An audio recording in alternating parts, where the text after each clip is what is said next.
71% of Lithuanians approve of Kyiv's leadership. Only 5% approve of Moscow. In Latvia, the gap is just as stark, 58% versus 6. In Estonia, 57 versus 6. In Poland, support for Kyiv stands dramatically higher than for Russia. Now look further east. In Kyrgyzstan, around 70% approve of Moscow's leadership. In Tajikistan, more than 60%. In Uzbekistan, over half express approval of Russia's leadership. These are not marginal differences. These are structural gaps measured in dozens of percentage points. According to a Gallup survey conducted across 25 countries in Eastern and Southern Europe, the Caucasus, and Central Asia, respondents were asked a simple question. Do you approve or disapprove of the job performance of the leadership in Kyiv and in Moscow? The answers form a geopolitical pattern. And for Washington, that pattern matters. Because public opinion is not just sentiment. It shapes political endurance. It defines how far governments can go in supporting sanctions, sustaining military aid, maintaining diplomatic positions, or adjusting alliances. Over time, it defines what is politically sustainable. From a U.S. strategic perspective, this map of approval reveals 3 distinct regional zones. 1. Eastern Europe, consolidated support for Kyiv. The first zone includes the Baltic states and Poland. Here, approval of Kyiv's leadership significantly exceeds approval of Moscow's. This is not temporary emotion driven by headlines. It reflects historical memory, institutional alignment, and security doctrine. For Lithuania, Latvia, and Estonia, the question of Russian power is existential. Their modern statehood, their NATO membership, and their defense posture are built around deterrence. Public opinion in these countries mirrors that strategic culture. Poland plays a similar role. Its security doctrine has long emphasized forward defense and strong U.S. engagement. Public support for Ukraine reinforces Warsaw's political ability to advocate continued Western military and financial backing. For Washington, this means that NATO's eastern flank remains politically cohesive. Support for Ukraine is not dependent on a single election cycle. It is embedded in society. As long as this approval gap holds, Eastern Europe will continue pressing for sustained U.S. involvement and strong deterrence posture against Moscow. 2. The gray zone, Balkans and the Caucasus. The second zone includes parts of the Balkans and the South Caucasus. Here, public opinion is more divided. In these countries, approval ratings for Kyiv and Moscow are closer. Societies are split. Political narratives compete. This creates political fluidity. In such environments, external influence matters more.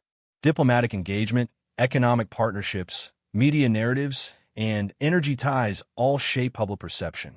For the United States, this zone represents strategic opportunity and strategic risk.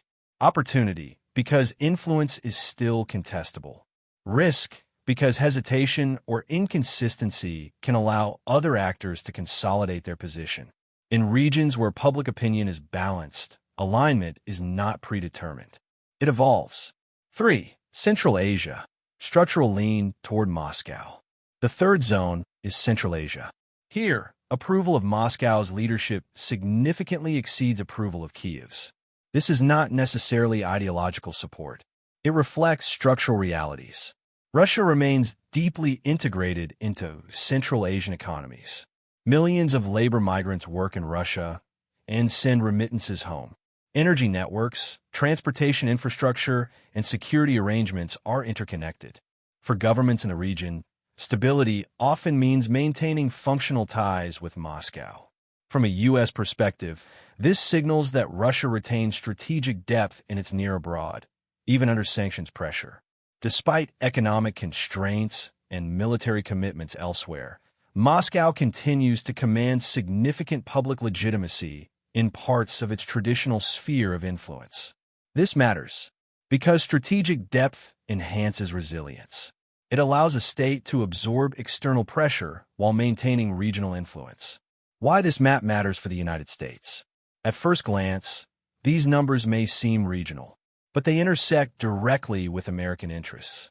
First, NATO cohesion depends not only on elite agreements, but on domestic backing. In Eastern Europe, that backing remains strong. This reinforces alliance stability. Second, sanctions durability depends on political tolerance. Governments that face strong pro-Ukraine public opinion can sustain restrictive policies longer. Where opinion is divided, sanctions fatigue becomes politically sensitive. Third, long-term competition with China is indirectly affected by this map. Central Asia is not only Russia's neighborhood. It is also a corridor for Chinese infrastructure projects, energy routes, and belt and road investments. If Russia maintains public legitimacy there, it remains a relevant regional actor.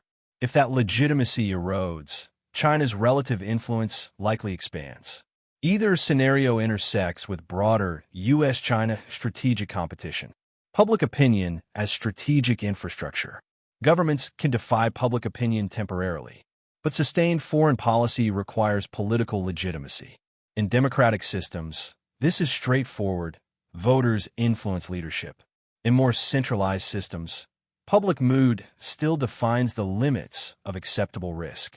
Foreign policy that contradicts dominant social sentiment becomes politically costly. Over time, that cost shapes decision-making. This is why the Gallup data is more than a snapshot. It is a structural indicator. It reveals where alignments are durable and where they are fragile. What could change this configuration? 3 factors could shift this map. First, battlefield dynamics. If perceptions of strength or weakness change significantly, public approval can move. Societies tend to gravitate toward actors perceived as resilient and capable. Second, economic impact. Inflation, energy prices, labor migration, and trade disruptions influence how people interpret foreign policy alignment. Where costs are directly felt, sentiment can adjust. Third, diplomacy. Negotiated frameworks, ceasefires, or major diplomatic breakthroughs alter perceptions of legitimacy and pragmatism. Public opinion responds not only to force, but to perceived stability and predictability. A longer-term perspective.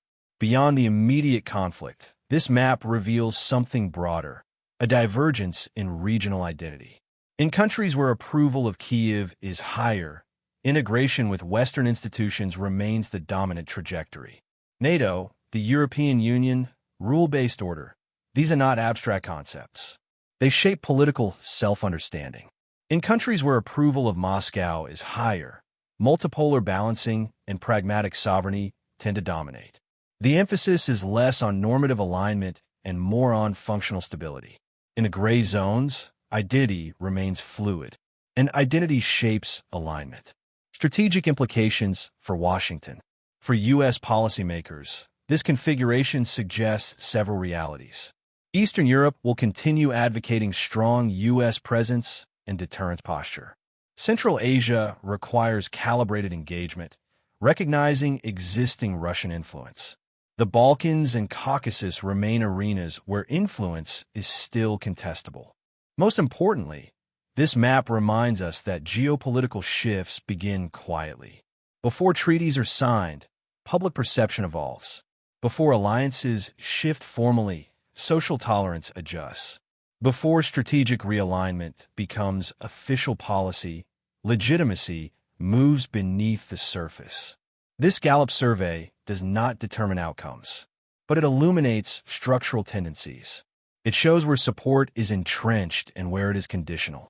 In international politics, perception precedes policy, and policy shapes power. Understanding where public legitimacy resides today offers insight into where strategic endurance may lie tomorrow. For the United States, reading this map correctly is not optional. It is part of anticipating how alliances hold, how influence spreads, and how regional balances evolve in a changing global order. Eurasia is divided, but the significance of that division extends far beyond the region itself. It reaches directly into the architecture of American strategy.